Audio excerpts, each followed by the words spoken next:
मायावती ने आखिरकार अपना फैसला सुनाया और उन्होंने कहा कि बसपा के नए उत्तराधिकारी आने वाले समय में आकाश आनंद बनेंगे, यानी उन्हीं के भतीजे। अब ये बात जब सामने आई तो सबने कहा कि मायावती की पार्टी बसपा भी परिवारवाद की ओर निकल पड़ी है। कांग्रेस, सपा और उसके बाद हमने महाराष्ट्र में शिवसेना की पार्टी देखी, शरद पवार की एनसीपी की बात कर ली। ये वो सब पार्टियां हैं जिन्होंने परिवारवाद की ओर कदम तो बढ़ाया, लेकिन उसके बाद जो मुश्किलें इनके सामने खड़ी हुई वो सबने देखी भी। नमस्कार, आप देख रहे हैं ऑनलाइन न्यूज वाला। मैं हूं आपके साथ दीपक गुप्ता। चंद्रशेखर आजाद ने मायावती का पर्दाफाश करने की ठान ली है और जैसे ही चंद्रशेखर आजाद को यह पता चला कि बसपा के नए अध्यक्ष आकाश आनंद बनेंगे, यानी कि मायावती की भतीजे, उनको इस बात से फिक्र नहीं कि आकाश आनंद बनेंगे, उनको इस बात का फिक्र है कि भाई मायावती ने परिवारवाद को बढ़ावा दिया है। मायावती ने अपनी बैठक में यह बात भी साफ करी कि वे आकाश आनंद को आगे ही क्यों बढ़ा रहे हैं, यानी कि परिवारवाद को क्यों बढ़ावा दे रही हैं। ये बात उन्होंने क्लियर करी। उन्होंने कहा कि अब तक बसपा में जिस भी नेता को मैंने बड़ी जिम्मेदारी दी, वह नेता अपने आप को ही करता धरता समझने लग गया, अपने आप को हवा में उड़ने लग गया कि भाई अब तो मैं ही सब कुछ हूं, जबकि ऐसा नहीं था। स्वामी प्रसाद मौर्य एक बड़ा नाम है, जब प्रदेश अध्यक्ष बने थे तब ऐसा लग रहा था, लेकिन मायावती ने बात साफ करी कि ऐसा नहीं होना चाहिए था। इस वजह से आकाश आनंद को आगे किया जा रहा है। अब इस फैसले का कई विश्लेषक सही मान रहे हैं, कई मान रहे हैं कि इस फैसले का कोई फर्क ही नहीं पड़ेगा। वो भी आपको बताते हैं क्यों नहीं फर्क पड़ेगा। चंद्रशेखर आजाद ने सोशल मीडिया साइट एक्स पर पोस्ट किया कि भाई बसपा सुप्रीमो मायावती का एक वीडियो उसमें टैग किया, बसपा सुप्रीमो मायावती के शब्द आपको बताया, तो उन्होंने कहा कि जब तक मैं हूं, जिंदा हूं, तब तक पार्टी में परिवारवाद को बढ़ावा नहीं होने दूंगी। ये बात मायावती ने खुद कही थी। ये जो वीडियो क्लिप है आप चंद्रशेखर आजाद के जाकर सोशल मीडिया अकाउंट पर जाकर देख सकते हैं। उन्होंने साफ कहा कि जब पार्टी का गठन हुआ, कांशीराम से लेकर तमाम बड़े नेताओं ने यही सोचा था कि कभी भी इस पार्टी में परिवारवाद नहीं बढ़ने देंगे। मायावती ने कांशीराम का जिक्र करते हुए कहा था कि कांशीराम जी ने तो अपने परिवार का नहीं बढ़ाया, लेकिन उन्होंने अपने नात रिश्तेदार को पार्टी में उतनी जगह नहीं दी, जबकि वो दे सकते थे। कांशीराम ने पार्टी की विरासत मायावती के हाथों सौंपी कि मायावती पिछड़े, दलितों और अल्पसंख्यकों की एक बड़ी हिदायती नेता बनेगी, जबकि बिल्कुल इसका उलट हो चुका है। 2012 के बाद से मायावती ने अपनी राजनीति सोशल मीडिया तक सीमित कर ली है, सिर्फ और सिर्फ अपनी बातें रखती है, ना कोई आंदोलन, ना कोई रैली, ना कोई जनसभा ज्यादा नजर नहीं आती, जो पहले के अगर तुलना में देखा जाए तो। ये बात उन्होंने साफ करी। अब चंद्रशेखर आजाद ने कहा कि मायावती ने खुद ये बात कही थी कि परिवारवाद को बढ़ावा नहीं दिया जाएगा। मायावती ने ये बात कब कही थी वो भी आपको याद दिला देते हैं। स्वामी प्रसाद मौर्य, जो कि बसपा के ही बड़े शानदार नेता थे, पहले उन्होंने अपनी बेटी संघमित्रा मौर्य को सांसद पद का टिकट दिलाना शुरू किया। 2014 में आप सब उठाकर देखेंगे अगर नतीजे, तो मैनपुरी सीट से मुलायम सिंह यादव के खिलाफ संघमित्रा मौर्य ने चुनाव लड़ा था बसपा के टिकट से, जो कि संघमित्रा मौर्य स्वामी प्रसाद मौर्य की बेटी थी। उसके बाद स्वामी प्रसाद मौर्य ने अपने बेटे उत्कृष्ट मौर्य के लिए मांग करी कि भाई इनको भी जिम्मेदारी दी जाए। मायावती ने ऐसा होता देख लगातार स्वामी प्रसाद मौर्य को फटकार लगाई और पार्टी से बाहर जाने का रास्ता किन कारणों की वजह से दिखाया था वो आप सब अच्छी तरीके से जानते हैं।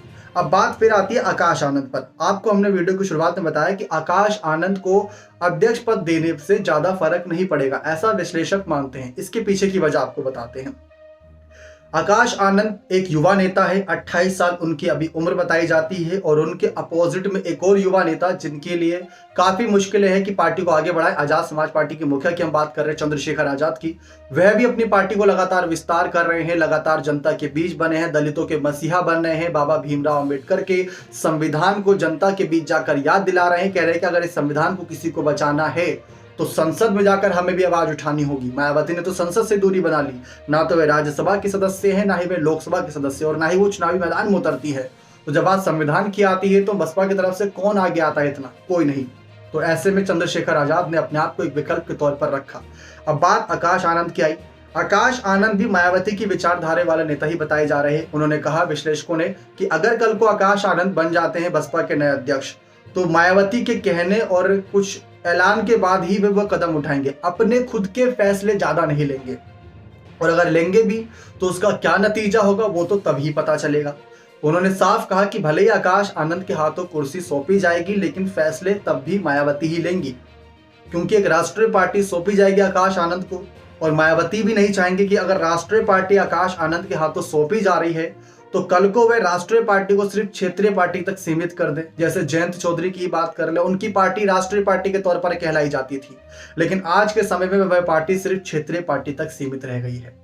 तो बसपा ये नहीं चाहेगी। अगर ऐसा होता है तो आकाश आनंद पर ही सारा जिम्मा आ जाएगा, जबकि आ सकता है, क्योंकि छत्तीसगढ़, मध्य प्रदेश में इस बार बसपा ने एक भी सीट नहीं जीती, जबकि पिछले चुनावों में जब तक मायावती नेतृत्व कर रही थी चुनावों का, तब 2-2 सीटें इन राज्यों में जीती थी और 6 सीटें राजस्थान में जीती थी।